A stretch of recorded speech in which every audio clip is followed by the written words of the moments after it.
요한복음 20장 11절에서 18절.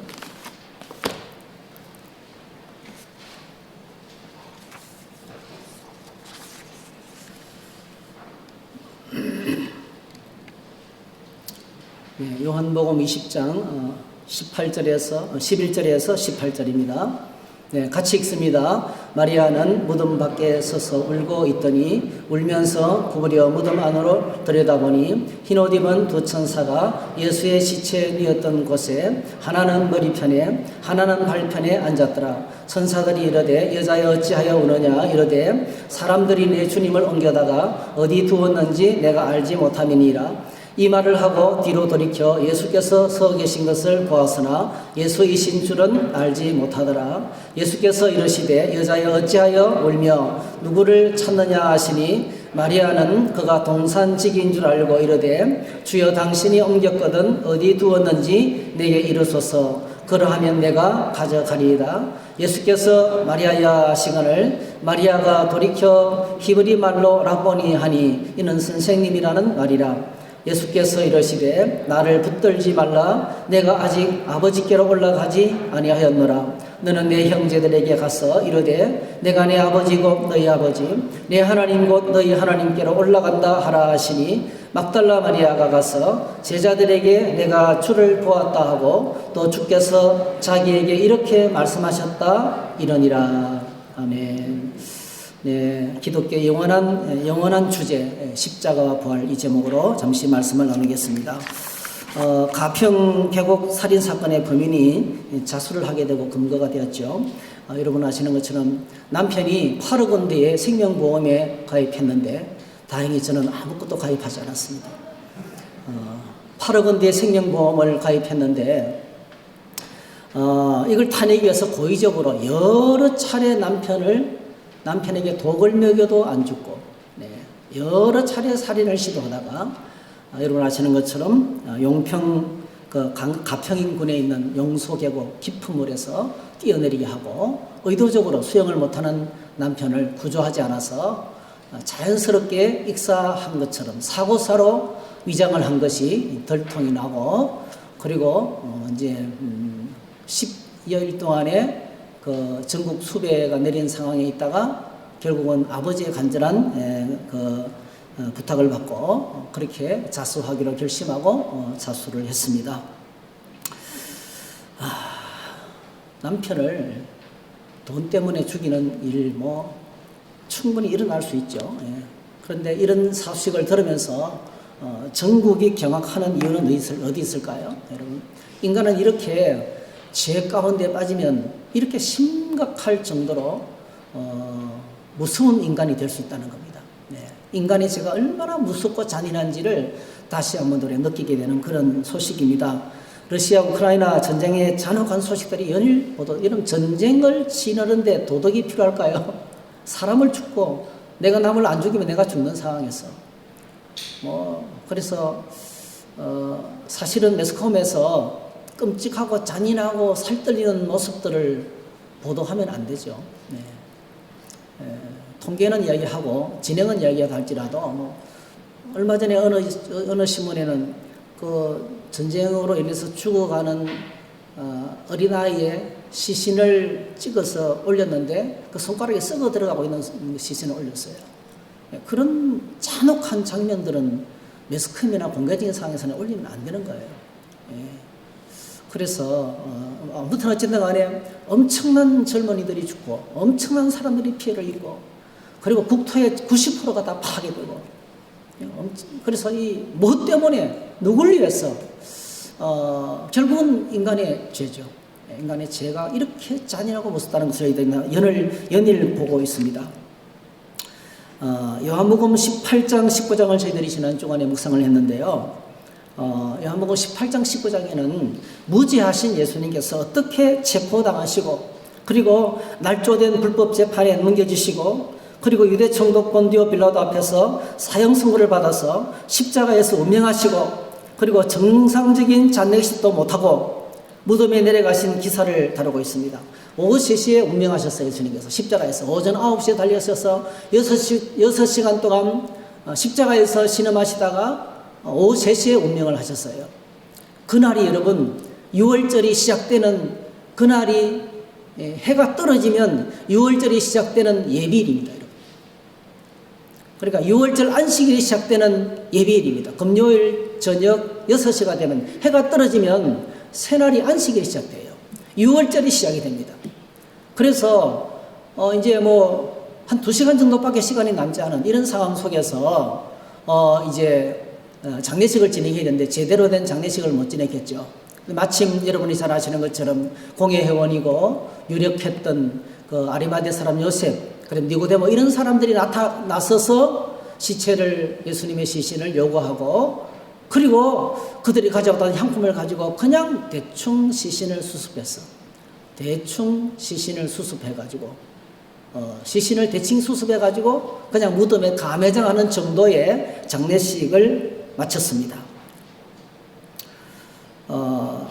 금요일 저녁이 그렇게 지나가고 6월절 명절이 시작이 되는 안식일을 지내고 예수님이 하루를 안식하셨어요. 그리고 안식 후 첫날. 안식 후 첫날이 어느 날입니까, 여러분? 주일입니다. 네. 금요일 저녁에 금요일 날 주님이 십자가에서 운명하시고 무덤에까지 내려가시고 토요일이 안식일이거든요. 토요일 안식일. 6월절이 시작되는 큰 날입니다, 여러분. 그리고 안식일이 지나고 난 다음에 일요일.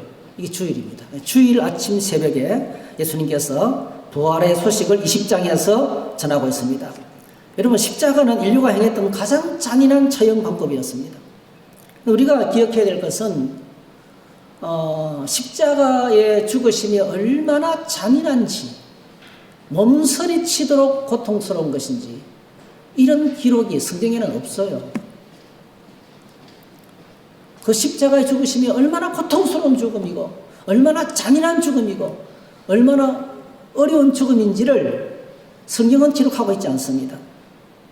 참으로 끔찍한 예수님의 십자가의 죽으심을 목격한 증인들이지만 그들에게는 몸서리치는 십자가의 현장을 우리에게 소개하고 있지 않습니다.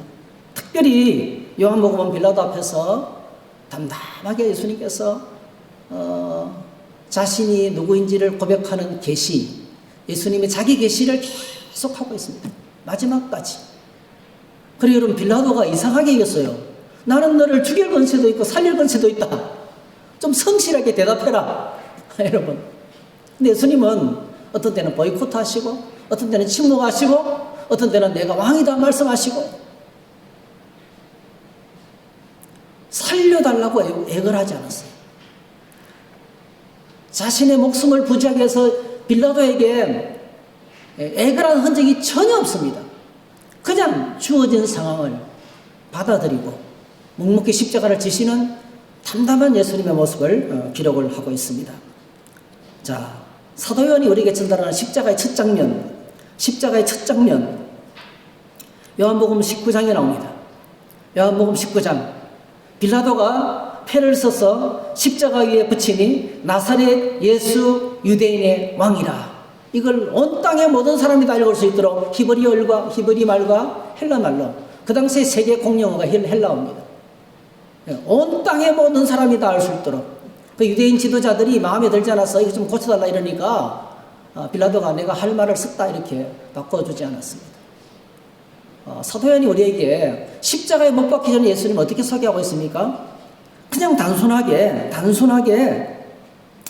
살려달라고 애걸하는 그런 불쌍한 예수님이 아니시고요. 여러분, 그 당시에 세계 최고의 권력이 로마입니다.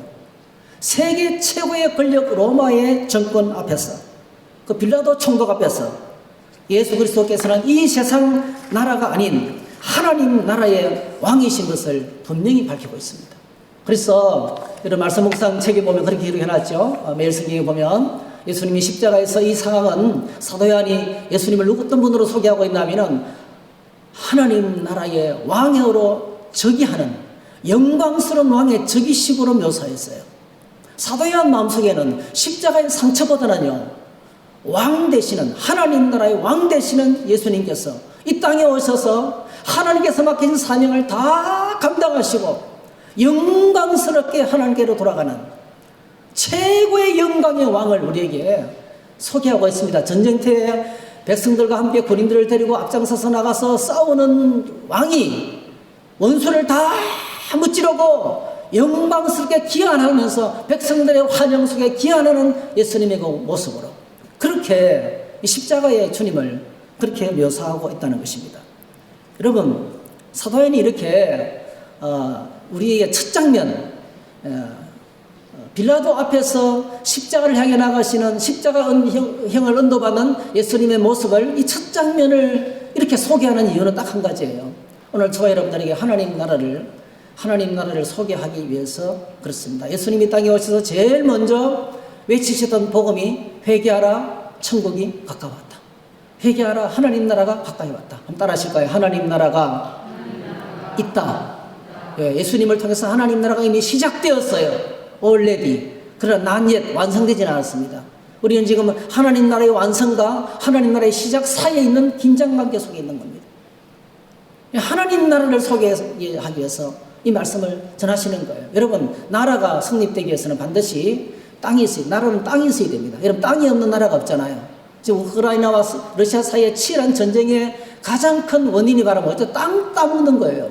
땅을 정복해서 내 나라를 만들겠다는 거예요. 자신의 통치 영역을 넓히겠다는 거예요. 우리나라가 땅이 있었고 백성이 있었지만은 일본이 쳐들어와가지고 30년간 이 땅을 빼앗겼습니다, 여러분. 그래서 나라가 성립하기 위해서는 반드시 땅이 있어야 돼요. 두 번째로 백성이 있어야 되고 세 번째 통치권이 있어야 됩니다. 근데 여러분, 예수님께서 뭐라고 말씀하셨어요? 주님의 나라의 땅은 어디입니까? 내 나라는 이 나라가 아니다 그랬어요. 내 나라는 이 세상에 속한 것이 아니라 그랬어요. 여러분, 꼭 기억하시기 바랍니다. 하나님의 나라는 영적인 나라입니다. 하나님 나라는 영적인 나라입니다. 그래서 영토가 필요가 없어요. 두 번째, 하나님 나라의 왕이 누굽니까? 내가 그니라. 이 예수님께서 빌라도 앞에서 자신이 유대인의 왕이라고 주장하셨고 빌라도가 이를 인정해서 유대인의 왕이라고 나사렛 예수 유대인의 왕, 나사렛 예수 유대인의 왕 정도가 아니죠. 온 땅의 모든 민족의 왕입니다. 만왕의 왕이시고 하나님 나라의 왕 되시는 예수님을 이제 소개하고 있습니다. 그리고 그 땅의 백성은 어떤 사람들입니까? 이게 아주 중요한 말씀을 기록하고 있는데요. 요한복음 18장 36절에서 이렇게 말씀하고 있습니다.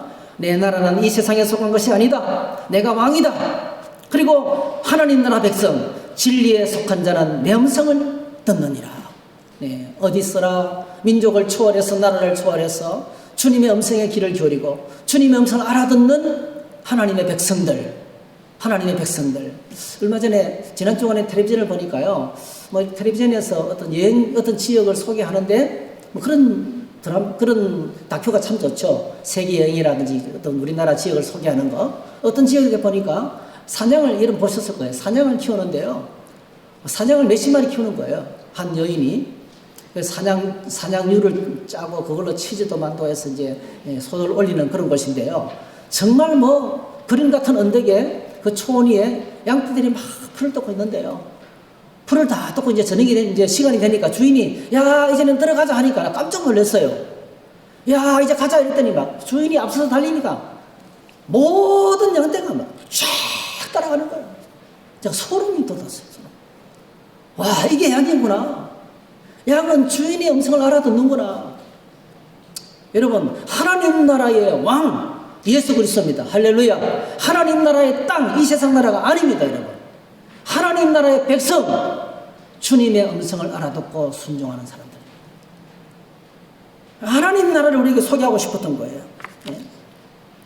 그래서 사도 요한은 십자가에 달리신 예수 그리스도를 마치 왕에 적용시킨 것처럼 기록하고 있습니다. 하나님 나라의 왕이신 예수 그리스도께서 하나님 나라의 백성들의 죄와 사망의 것에서 구원하시기 위해서 십자가에서 죽으심으로 영광스럽게 사명을 감당하시고 이 자기 백성을 위해서 몸을 던져서 구원해내는 사역을 감당하신 그 예수님이 바로 뭐죠? 우리의 자랑스러운 왕이시다. 우리의 자랑스러운 왕이시다. 내가 평생에 듣고 따라가야 될 주님이시다. 이렇게 소개하고 있는 것입니다. 그래서 이분은 바로 어떤 분입니까? 왕이시고 온 땅의 모든 민족들, 오늘 저와 여러분들이 구원받은 저와 여러분들이 영원히 찬송하고 모시고 섬겨야 될, 경배를 받으셔야 될 왕이신 겁니다. 사도 바울이 십자가를 이렇게 우리에게 소개해요. 사도 바울도 똑같이 십자가를 이렇게 소개하고 있어요. 빌립보서 2장에 보니까 예수님이 하나님 영광의 보좌를 버리시고 종이 되시고 8절 사람의 모양으로 나타나서 자기를 낮추시고 죽기까지 복종하셨으니 십자가에 죽으심이라. 자, 이 십자가로 말미암아서 바로 이어지는 그 주님의 실제 모습과 어떤 겁니까? 거기 뒤에 있는 것이죠. 이름으로 하나님의 그를 지극히 높여 모든 이름 위에 뛰어난 이름을 주사 하늘에 있는 자들과 땅에 있는 자들과 땅 아래에 있는 자들로 모든 무릎을 예수 이름에 꿇게 하시고 모든 입으로 예수 그리스도를 주라 신하여 하나님 아버지께 영광을 돌리게 하셨느니라.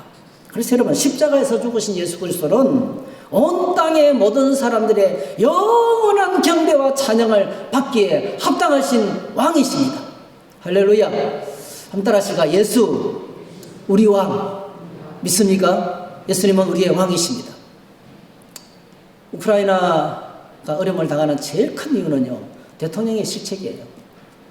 대통령이 정책을 정확하게 잘하지 못하고 여기에 붙었다가 저기에 붙었다 하는 바람에 전쟁이 터진 거예요.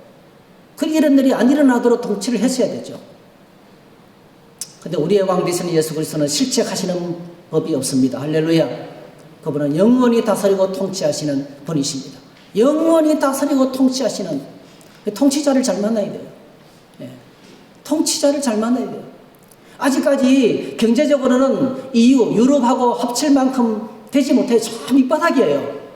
그런데 빨리 나라를 좀 성장시키고 싶어서 러시아 쪽에 붙어있던 그 민족들을 EU 쪽에 붙으려고, 그쪽으로 나토에 가입한다고 선언하고 유럽 쪽으로 돌아서니까 러시아가 가만히 있지 않잖아요. 당연히 전쟁이 일어나게 되죠. 당연히. 원래 우크라이나는 원래 소련 땅이었는데, 소련 연방 땅이었는데, 러시아에서 나온 땅인데 가만히 있지 않겠지요.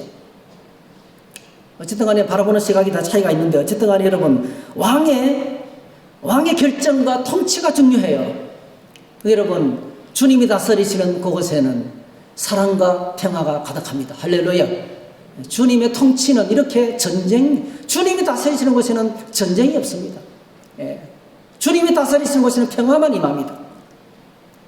십자가에서 죽으신 예수 그리스도는 온 땅의 모든 사람들의 영원한 경배를 받으시기에 합당하신 왕이 되시는 것을 기억하시기 바랍니다. 그래서 오늘 저와 여러분들이 주님을 생각할 때 십자가에서 날 위해서 승리하신 왕이시다, 이걸 기억하세요. 하나님 나라의 왕 되시는 주님으로 지금 요한복음이 우리에게 소개하고 있는 것을 보게 됩니다.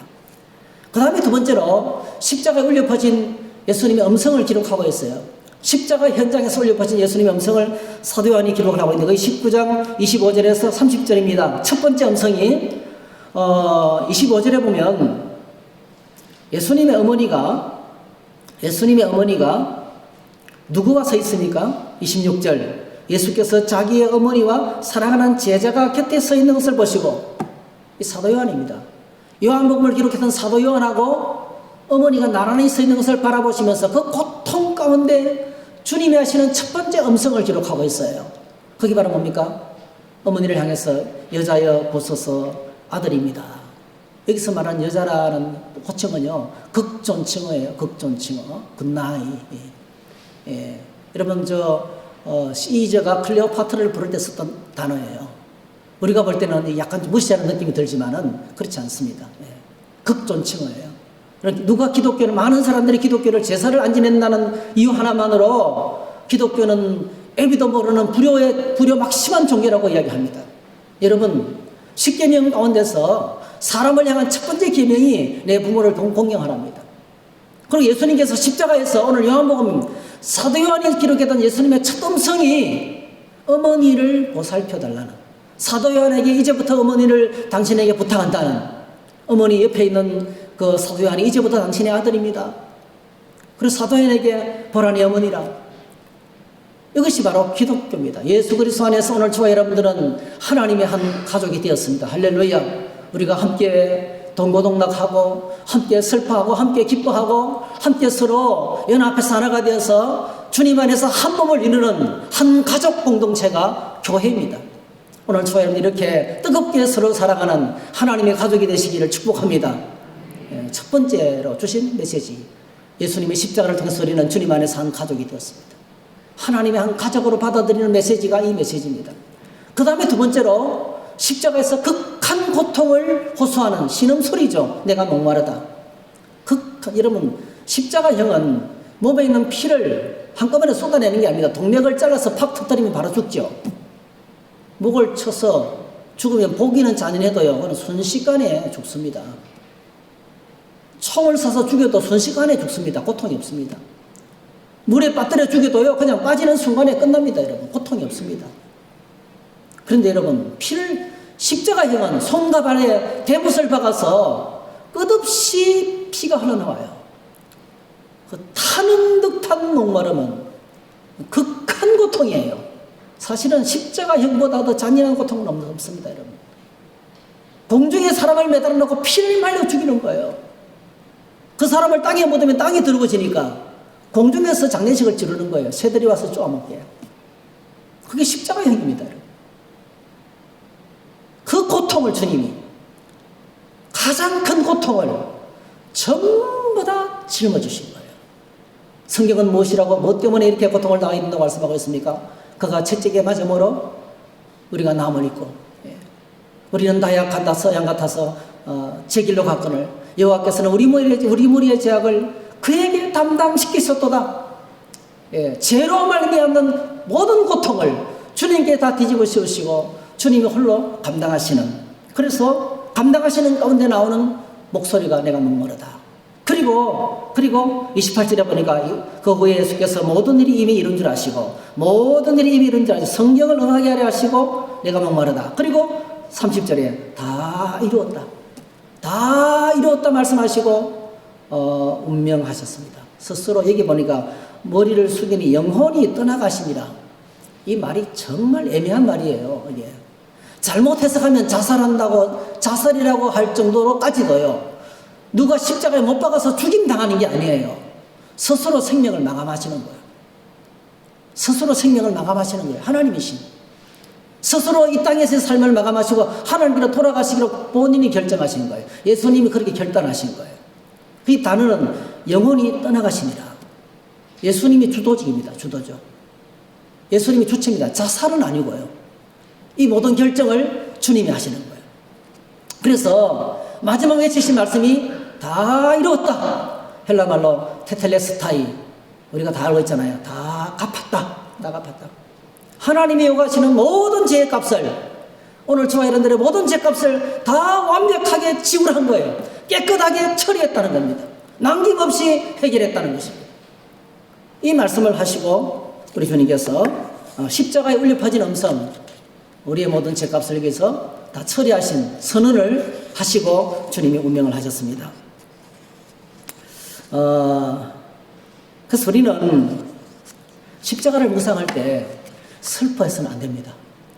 십자가를 통해서 주님이 이루신 그 엄청난 일에 놀래야 됩니다.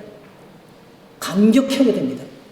십자가는 부끄러운 잔인한 사형털이지만은 예수 그리스도의 십자가는 뭐죠? 영광스러운 십자가입니다. 영광스러운 십자가입니다.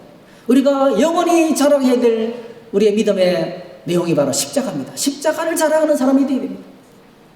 자, 오늘 저희들이 십자가 의미를 절대로 놓지 말아야 되는데, 십자가 속에 담기는 의미는 두 가지입니다. 제가 여러 번 말씀을 드렸지만 또 다시 말씀드리겠습니다.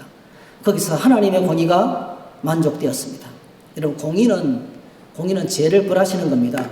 죄는 반드시 심판의 과정을 통해서 형벌을 받아야 됩니다. 가평 용서계곡 살인 사건 차단해서 벌을 해야 돼요. 중형을 때려야 되죠. 아무리 눈물로 호소해도 중형을 때려야 됩니다. 그래야 질서가 잡혀요. 은행 강도 초범이지만은 중형을 때려야 돼요. 저는 우리나라 정치인들에게도 좀 중형을 때렸으면 좋겠어요. 그래야 질서가 잡혀요. 죄인인 인간은 죄가 가벼워지면은 질서를 우습게 합니다.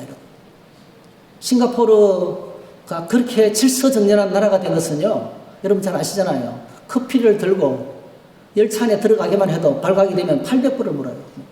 엄청난 돈을 봅니다. 정확하게는 잘 모르겠는데 금액이 상상을 초월해요. 미국에 가서 자동차 한번 걸리죠. 50만 원, 60만 원, 100만 원 나와요. 우리나라 이 딱지는 비교가 안 돼요. 그러니까 질서가 잡히는 거예요. 질서가. 예. 공의는 어느 우주를 다스리는 하나님의 질서를 유지하기 위해서 하나님께서 다루시는 방법이에요. 하나님은 죄를 결코 가볍게 생각하지 않습니다. 하나님은 죄를 매우 엄중하게 다루십니다. 그래서 성경에 말씀하기를 죄의 삭은 사망이라고 그랬어요. 출애굽기 34장에 형벌받을 자를 결단코 면제하지 않고 아비의 악을 자녀 3, 4대까지 보호하겠다는 말씀하셨어요. 그러니까 이 말은 죄를 철저하게 하나님께서 다루시겠다는 말씀입니다. 그래서 여러분 아담과 하와의 첫 번째 번제 이후에 모든 인류는 원죄와 자음죄로 인하여서 스스로 해결할 수 없는 처참한 운명에 놓이게 됐어요. 어떤 운명에 놓이게 됐습니까? 하나님의 진노. 하나님의 진노. 두 가지죠. 하나님을 향한 불경죄, 사람들을 향한 불의. 예. 하나님을 향한 불경과 사람을 향한 불의에 대해서 하나님의 진노를 받을 수밖에 없는, 하나님의 진노의 심판을 받을 수밖에 없는 상황에 놓이게 된 거예요. 그래서 로마서에서는 인간의 불의를 쫙 설명합니다. 29절 모든 불의, 추악, 탐욕, 악의, 시기, 살인, 분쟁, 악도, 수근수근, 비방, 능욕, 교만, 자랑, 악을 계획하는 것, 부모를 거역하는 것, 우매하고 배약하고 약속을 어기는 것, 무정하고 무자비하고 이런 것들. 자, 32절 그들이 이 같은 일을 행하는 자는 사형에 해당한다고 하나님의 정하심을 알고, 이게 공의입니다, 여러분. 이게 하나님의 공의예요. 하나님의 공의는 굉장히 무섭습니다. 하나님은 정말 공의의 하나님이십니다. 그래서 인류는 죄를 벌하시는 공의의 하나님 앞에 어떤 존재가 되었습니까? 사형 선고를 받아서 사망의 날짜를 기다리는, 멸망의 날짜를 기다리는 운명에 놓이게 되었습니다. 예수 그리스도 밖에 소망이 없습니다. 여러분, 예수 그리스도 밖에는 절대로 희망이 없습니다. 인류는 영원히 하나님 앞에서 심판받을 수밖에 없는 하나님의 진노의 대상일 뿐이에요. 인간 스스로 노력한다고 해결할 수, 과학을 발달시키고 정치를 발달시키고 지식을 막 하고 수단 방법을 총동원해도 해결할 방법이 없습니다. 인간의 운명은 하나님의 진노의 심판 아래 놓여있는 처참한 존재가 되고 말았습니다. 자, 그런데 어떤 일이 벌어졌습니까? 하나님께서 독생자 예수 그리스도를 이 땅에 보내시고 십자가를 통해서 하나님의 공의를 만족시키신 거예요. 하나님이 세상을 이처럼 사랑하사 독생자를 주셨으니 이는 그를 믿는 자마다 멸망하지 않고 영생을 얻게 하려 하심이라. 마가복음 10장 45절 인자가 무슨 섬김을 받으려 함이 아니라 도리어 섬기려 하고 자기 목숨을 많은 사람의 대속물로 주려 함이라. 자기 목숨을 많은 사람의 대속, atonement, 죄값을 치르라는 거예요. 죄값. 이건 죄값을 지불하는 거예요. 많은 사람의 죄값을 지불하기 위해서 십자가에서 예수님께서 하나님을 만족시키는 공의, 하나님을 만족시키는 공의를 다 이루신 거예요. 여러분, 오늘 저와 여러분들이 어떤 죄를 지어도 꼭 기억하셔야 돼요. 우리가 유일하게 죄 용서받고 희망을 가질 수 있는 십자가 은혜밖에 없습니다. 그리고 십자가를 바라보면서 아무리 심각한 죄를 지었다 할지라도 내 죄를 깨닫고 하나님께 자백하면 이미 십자가에서 용서받은 것을 여러분 믿으시기 바랍니다. 지나간 시간의 죄 때문에 괴로워하지 마시기 바랍니다. 주님 안에서 주님이 십자가에서 이미 다 처리하신 거예요. 공의가 집행됐다는 걸 기억해야 됩니다. 그 다음에 두 번째로 십자가를 통해서 하나님의 사랑이 나타났습니다. 공의는 죄를 벌하시는 것이죠. 근데 사랑은 죄를 덮어주는 것입니다. 놀랍게도 이게 하나님의 속성이에요. 하나님 안에 두 가지 속성, 공의의 하나님, 죄를 벌하시는 하나님, 동시에 뭡니까? 죄를 덮어주시는 하나님. 어떤 사람에게 죄를 덮어줍니까? 특별한 사람들에게, 하나님의 특별 은혜 안에 있는 사람들에게 그들의 죄를 용서해 주시는 은혜를 베푸시는 겁니다. 자, 로마서 5장 8절에 십자가를 통해서 우리의 모든 죄가 다 덮어졌습니다. 우리가 아직 죄인 되었을 때 그리스도께서 우리를 위하여 죽으심으로 하나님께서 우리에게 대한 자기의 사랑을 확정하셨다. 우리를 얼마나 사랑하시는가 증거는 분명합니다. 십자가를 보면 십자가에서 우리의 모든 죄를 다 남김없이 갚으셨습니다. 그래서 예수님을 십자가에서 죽이시면서 하나님께서 공의를 이루시고 예수님의 십자가를 통해서 그 십자가를 믿는 모든 사람들의 죄를 덮어주는, 허물과 죄를 다 덮어주는 사랑을 보이셨습니다. 그래서 오늘 저와 여러분들이 예수님을 믿을 때 구원의 복을 누리는 은혜가 시작이 되는 것입니다. 여러분, 우리 신앙생활 하면서 저희들 십자가의 은혜를 잊지 말아야 됩니다. 한번 따라 하실까요? 십자가의 은혜를 매일 생각하자. 십자가의 은혜를 매일매일 기억하고 살아야 돼요. 이건 예수님의 명령입니다, 여러분. 예수님께서 제자들과 마지막 만찬의 시간을 가지면서 첫 번째 성찬식을 제정하셨죠. 첫 번째 성찬식을 제정하시면서 주님이 하신 명령이에요.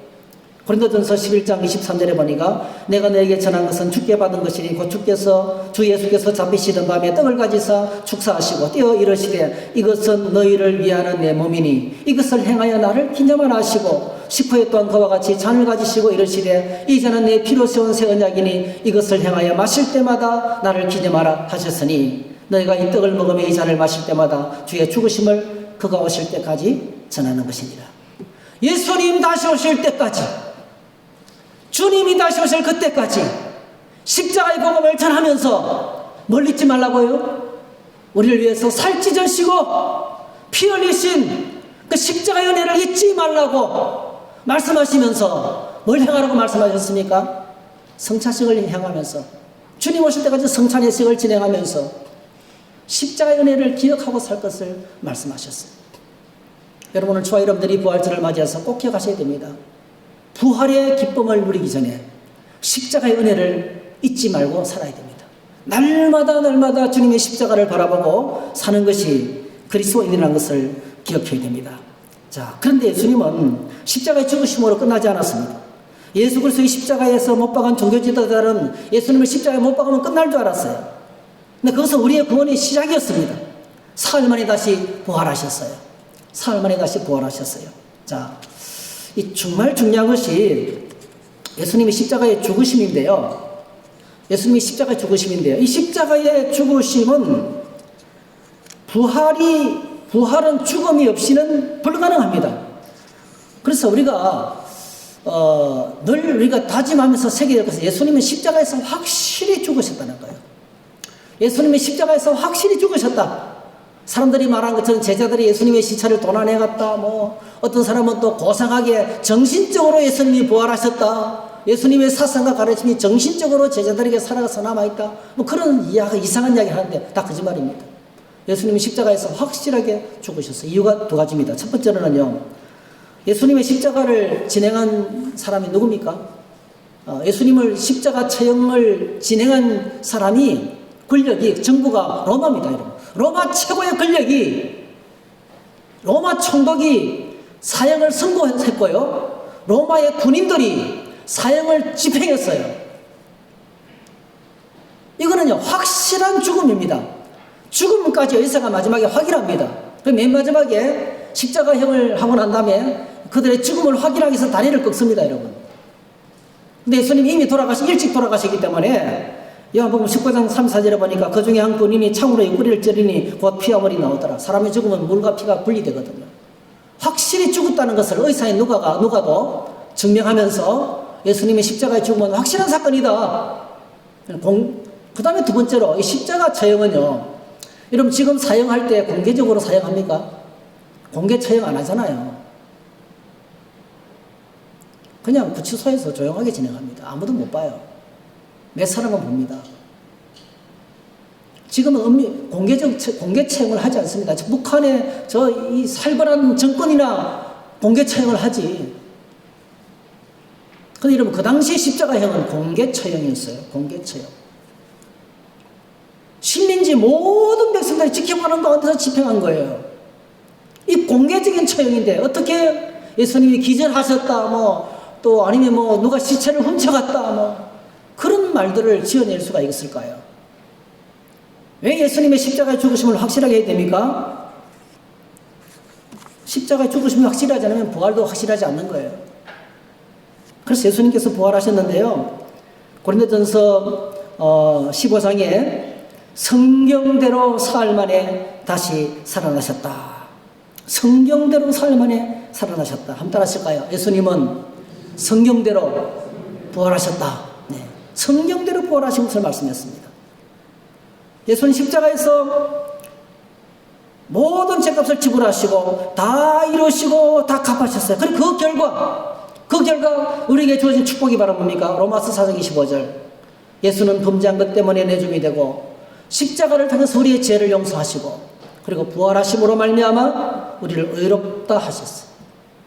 의롭다 함을 받았다는 것은요, 하나님 앞에 설 수 있는 자격을 얻게 됐다는 거예요. 다시 말씀드리면 우리의 죄가 십자가에서 다 처리됐다는 증명서예요. 우리의 죄가 십자가에서 예수님의 십자가 사형으로 다 처리됐다는 영수증이에요. 증거입니다, 증거. 예수님의 부활이 바로 그 확정을 짓는 것이라는 거죠. 그래서 예수님의 부활을 통해서 오늘 저와 여러분들은 신분이 새로워졌어요. 어떤 신분입니까? 하나님 앞에 새로워질 수 있는, 하나님 앞에 설 수 있는 은혜를 받게 된 것입니다. 이것이 바로 칭의 은혜인 것입니다. 예수님의 부활을 생각할 때 우리 어떻게 생각합니까? 여러분, 죽은 사람이 살아난 것을 생각할 때 어떤 이미지를 갖고 있습니까?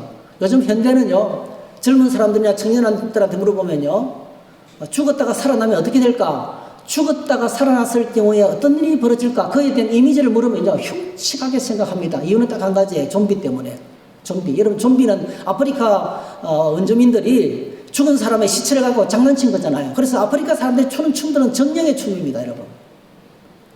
사람을 홀리는 춤이에요. 이 좀비는 어떻습니까, 여러분? 영화에 나오는 좀비는 어떻습니까? 죽은 자가 바이러스에 감염돼서 죽었는데, 사람이 죽는데, 죽어도 다시 살아나요. 총을 쏴도 죽어요. 다시 살아나요. 칼을 찔러도 다시 살아나요. 그리고 끈질기게 따라옵니다. 그죠? 그래서 우리 안에 뭘 바꿔 놓습니까, 마귀가?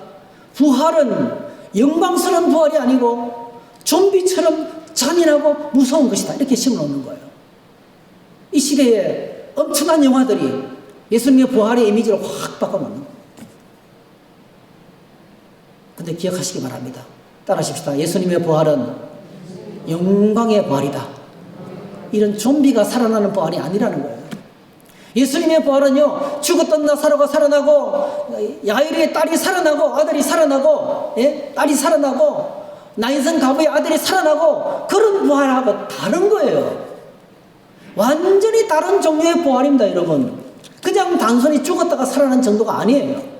오늘 우리가 읽었던 본문에 보세요.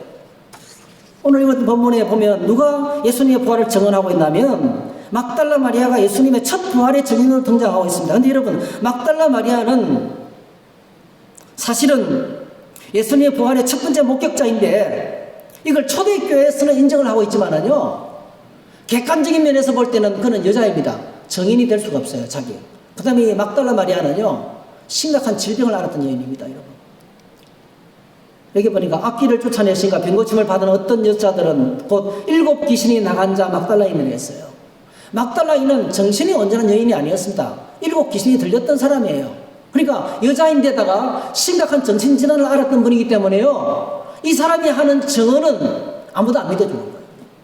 그런데 여러분, 초대교회에서 막달라 마리아, 사도 요한이 막달라 마리아의 증언을, 부활하신 예수님의 증언을 처음으로 소개하면서 아주 중요한 사실을 말하고 있어요. 예수님께서 부활하셨는데 잃지 않겠습니다. 자, 부활을 목격했어요. 무덤을 가보니까 무덤에 뭐죠? 아무것도 없어요. 12절, 흰 옷 입은 2 천사가 예수의 시체를 있던 곳에서 하나는 머리편에 하나는 발편에 있더라. 세라빔이죠. 이 속죄소의 세라빔이에요. 성소를 지키는 천사들입니다. 그러니까 원래 지성소를 지키는 천사 2 그룹이 지금 예수님이 계신 곳에 지키고 있는 거예요. 그 말은 무슨 뜻입니까? 예수님이 하나님이시고 예수님이 누우시던 그 동굴이 바로 뭐죠? 속죄소라는 거예요. 속죄소. 그걸 증거하는 겁니다. 근데 이 마리아는 예수님의 죽음에 대한 충격이 너무나 컸기 때문에 예수님 부활했던 것을 모르고 있는 거예요. 밖에 나오니까 한 사람이 서 있는데 그분이 누구셨어요? 예수님인데 마리아는 어떤 사람을 알았습니까? 동산지기로 알았어요. 이유가 뭘까요? 너무 슬퍼서 못 봤을까요? 아니에요. 예수님이 부활하셨는데 완전히 딴 모습으로 부활하신 거예요. 완전히 다른 모습으로 부활하신 거예요.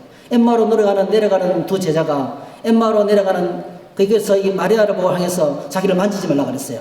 엠마오로 내려가는 두 제자들도 똑같습니다. 엠마오로 내려가는 두 제자에게 예수님이 다가오셔서 같이 동행했지만은 그들의 눈이 가려져서 그인 줄 알아보지 못했다 했어요. 똑같은 본문이 마가복음에서 이렇게 말하고 있어요. 다른 모양으로 그들이 나타냈다 했어요. 다른 모양. 여기서 다른 모양을요, 영어 성경에서는요, NASB에서는 different form이라고 했어요. A different form. 완전히 다른 모습으로. 여기서 난 모양이라는 것은요, 헬라어로 헤티로스라는 단어인데, 이거는 질적으로 다르다는 거예요.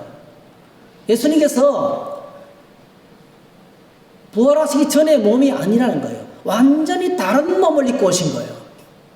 변화된 몸을 입고 오신 거예요. 그래서 여기서 나오는 이 다른 모양이라는 이 모양이라는 단어가요, 똑같은 단어가 어디 나오냐면요, 예수님이 변화선상에서 변화되셨을 때 이 변화라는 단어, 변화되고 하는 이 변화라는 단어하고 똑같은 단어예요.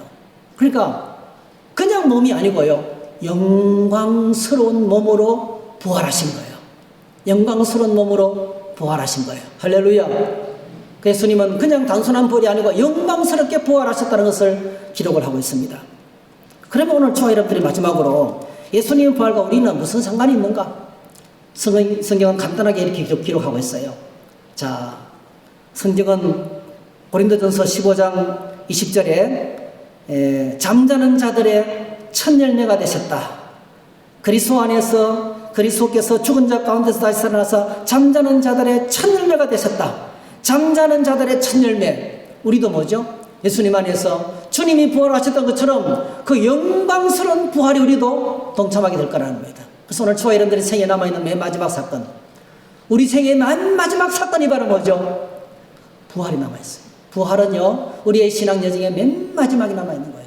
역사의 정말 마지막에 남아있는 거예요. 예수님이 땅에 다시 오시고 그리고 성도들이 다 부활하게 되는데 그 부활의 영광에 영광스러운 몸으로 부활할 것을 말씀하고 있어요. 데살로니가전서 4장 16절에 보니까 주님이 다시 오실 그때에, 자, 그리스도 안에서 죽은 자들이 먼저 살아나고 그 후에 우리 살아남은 자들도 그들과 함께 구름 속으로 끌어올려 공중에서 주를 영접하게 하시리니 그리하여 우리가 항상 주와 함께 있으리라. 그렇게 말씀하셨습니다. 자, 그때 우리가 맞이할 부활은 어떤 부활입니까? 그게 이제 예수님의 부활하고 똑같습니다. 그래서 고린도전서 15장 35절에서 38절에 부활을 설명하면서 어리석은 자여, 내가 뿌리는 씨가 죽지 아니면 살아나지 못하겠고 또 내가 뿌리는 것은 장래의 형체를 뿌리는 것이 아니요 다만 밀이나 다른 것의 알맹이일 뿐이로되 하나님이 그 뜻대로 그에게 형체를 주시되 각 종자에게 그 형체를 주시네. 이게 무슨 말씀이냐면은 예수님의 영광스러운 부활을 어떻게 설명합니까? 씨 뿌리는 데 비유합니다. 여러분, 씨앗에게 뿌리는 씨앗에 무슨 모양이 있습니까? 아무 모양도 없는 거예요. 그 씨앗이 뿌려지고 썩고 죽으면 그 다음에 어떤 게 올라옵니까? 그게 라일락도 되고 진달래도 되고 장미꽃도 되고, 야, 씨앗하고 꽃하고는 비교가 안 되는 거죠. 그런 영광스러운 부활이 우리 앞에 기다리고 있다는 거예요. 그래서 우리가 맞이할 마지막 모습은 고린도전서 15장에서 이렇게 소원하고 있습니다. 죽은 자의 부활도 그와 같으니 썩을 것으로 심고 썩지 않을 것으로 다시 살며 욕된 것으로 심고 영광스러운 것으로 다시 살며 약한 것으로 심고 강한 것으로 다시 살아나며 육의 몸으로 심고 신령한 몸으로 다시 살아나나니 육의 몸이 있은 적 또한 영의 몸도 있느니라. 자, 어떤 몸을 우리가 받습니까? 썩을 육신을 싣고 썩지 않을 것으로 받습니다. 할렐루야. 육신의 몸을 싣고 신령한 몸을 받습니다. 영광스러운 몸으로 입는다는 거예요. 이것이 오늘 저와 여러분이 남아있는 이 지상 최대의 영광스러운 소망입니다. 오늘 우리의 미래입니다. 오늘 우리가 이 땅에서 낙고천한 몸으로 여러 가지로 고통을 당하고 힘들고 어렵지만은 우리에게 나타날 마지막 은혜는 바로 뭐죠? 우리가 주님이 영광스럽게 부활하셨던 것처럼 그 영화로운 모습으로 저와 여러분들이 부활한다는 거예요. 부활한다는 거예요. 꽃씨를 심는 것과 똑같다는 겁니다. 그래서 부활은 우리의 소망입니다. 마지막 나팔 소리 울려 퍼지면 우리는 순식간에 다 이렇게 변화될 것입니다. 그냥 우리의 신앙이 현실 문제에만 붙잡히고 이 세상 나라에 갇히면 비참할 짝이 없습니다. 우리 안에 이 영광스러운 소망이 살아있어야 됩니다. 그래서 어떻게 살아야 되겠습니까? 이렇게 살아야 되겠죠. 우리 주 예수 그리스도로 말미암아 우리에게 승리를 주시는 하나님께 감사하노니 그러므로 내 사랑하는 형제들아 견실하며 흔들리지 말고 항상 주의 일에 더욱 힘쓰는 자들이 되라. 이는 너희 수고가 주 안에서 헛되지 않은 줄 알미라. 내 사랑하는 형제들아 견실하며 흔들리지 말고 항상 주의 일에 더욱 힘쓰는 자들이 되라. 이는 너희 수고가 주 안에서 헛되지 않은 줄 알미라. 이게 바로 뭐죠? 부활의 영광이 우리를 기다리고 있다는 것입니다. 사랑하는 성도 여러분, 부활의 소망으로 매일매일 살아가기를 주의 이름으로 축복합니다. 할렐루야. 우리 함께 찬양하겠습니다. 우리 찬송가 171장 1절만 먼저